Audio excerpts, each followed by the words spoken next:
नमस्कार, उज्जैन रजत न्यूज में आपका स्वागत है। श्री सिद्धि विनायक मंदिर में भगवान के जन्म पर मध्यम आरती और महाकाल मंदिर परिसर में स्थित श्री सिद्धि विनायक गणेश मंदिर में भगवान गणेश की जन्म उत्सव पर मध्यम आरती की गई। मंदिर के पुजारी दिलीप उपाध्याय ने बताया कि मध्यम आरती में प्रेस क्लब अध्यक्ष विशाल सिंहाड़ा, मंदिर समिति के सहायक प्रशासक पूर्णिमा सिंह और सहायक प्रशासक मूलचंद जुनवाल, प्रवीण मधुशंकर आदि लोग मौजूद थे। तो वहीं मंदिर परिसर स्थित रिद्धि सिद्धि गणेश मंदिर पर भी भक्तों की भीड़ लगी रही। चिंतामन गणेश मंदिर पर भी गणेश चतुर्थी के उत्सव पर भक्तों की काफी भीड़ लगी रही।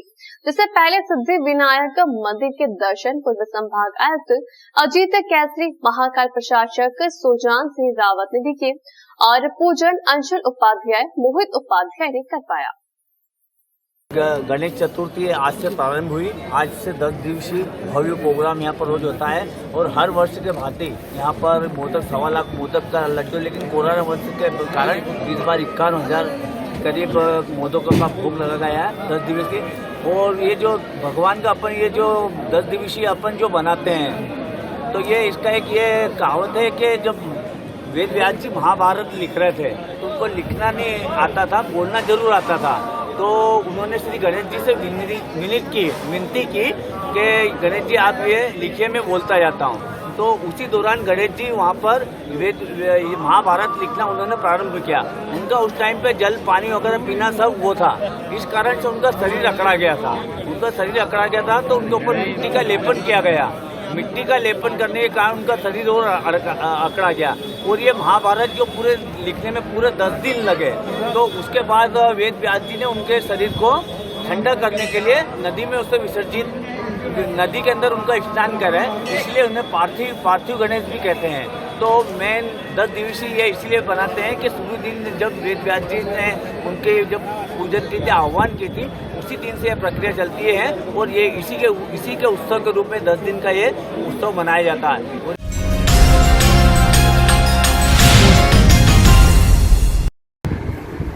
जय बाबारी। संवत 1409 से लेकर के संवत 1442 मुगल शासन काल के समय की बात है।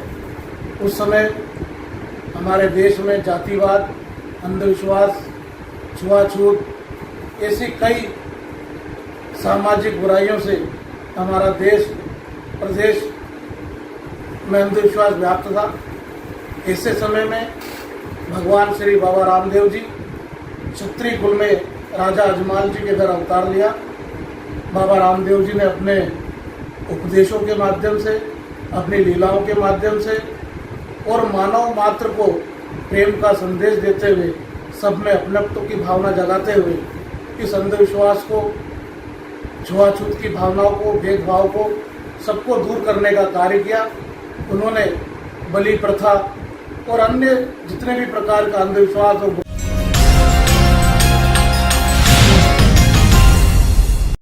उज्जैन परस्पर बैंक के संचालक मंडल और उच्च शिक्षा मंत्री डॉक्टर मोहन यादव के बीच ठन गई है। विवाद के चलते उज्जैन शिक्षा मंत्री डॉक्टर मोहन यादव पर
सुनी कभी कोई जवाब नहीं दिया।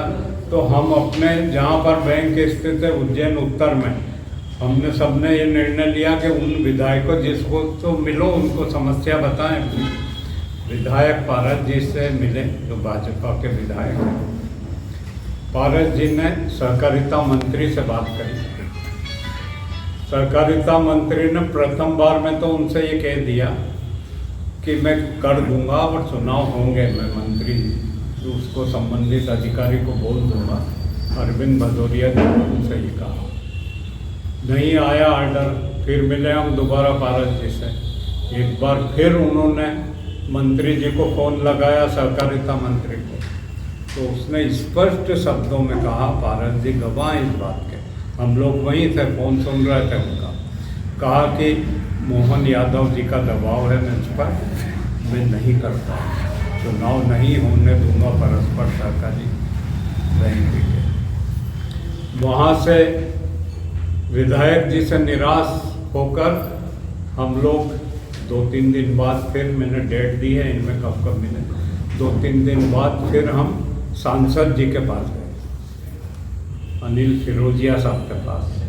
उन्होंने बहुत अच्छे शब्दों में बात करी सहकारिता मंत्री जी से और कहा कि ये सब हमारे परिवार के सदस्य हैं और कोई राजनीतिज्ञ नहीं है, इसमें कोई राजनीति नहीं होती वहाँ बैंक से कि भाजपा कांग्रेस, एक सेवा भाव से ये लोग अपनी मान प्रतिष्ठा के खातिर वहाँ समय देते हैं और आज उस बैंक को विकास के पथ पर इन लोगों ने पहुँचाया है। निश्चित आप निर्वाचन का आदेश जारी करें, ये मेरे घर का काम है, ये शब्द सांसद जी का। अरविंद भदौरिया जी ने पहली बार में उन्हें भी आश्वासन दिया, दूसरी बार फिर हम गए उनके पास तो उन्होंने उनसे भी साफ शब्दों में मना कर दिया कि मंत्री मोहन यादव का मुझ पर दबाव है और वो मेरा मित्र है, विद्यार्थी परिषद का साथी है, इसलिए वेद अवैध मुझे कुछ भी करना पड़े पर ये चुनाव नहीं होने दूंगा। कोई कारण नहीं, इसका कोई वैधानिक कारण नहीं।